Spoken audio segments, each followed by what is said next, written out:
मंडळी, जी साखर होलसेलमध्ये दुकानदारांना याआधी फक्त 42 ते 50 रुपयांना मिळत होती, तीच साखर आता दुकानदारांना प्रति किलो थेट 65 रुपयांपेक्षा जास्त किमतीला मिळतेय आणि हीच साखरेची किंमत थेट 80 रुपयांपार जाणार असल्याचं सुद्धा अर्थतज्ञ सांगतात। आता एक लक्षात घ्या, दुकानदारांना जर साखर महाग मिळाली तर आपल्यासारख्या ग्राहकांना तीच साखर आणखी महाग मिळणार।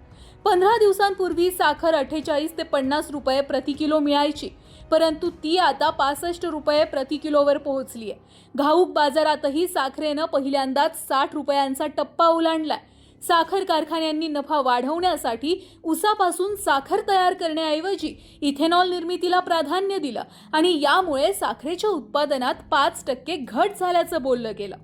आता साखर महाग होण्याचं आणखी एक कारण असं सांगितलं जात आहे की भारताचा साखर पुरवठ्यातील अतिरिक्त साठा हा कमी होतोय। ICRAच्या अंदाजानुसार 2025-26 मध्ये भारताचं एकूण साखर उत्पादन सुमारे 31.1 दशलक्ष टन होतं। मात्र यापैकी सुमारे 3.1 दशलक्ष टन साखर इथेनॉल उत्पादनासाठी वळवली गेली। त्यामुळे प्रत्यक्ष साखर उत्पादन सुमारे 28 दशलक्ष टन राहिलं। सध्याचे साखरेचे उत्पादन देशांतर्गत मागणी आणि निर्यात या दोन्ही गरजा पूर्ण करण्यासाठी पुरेसं नाहीये।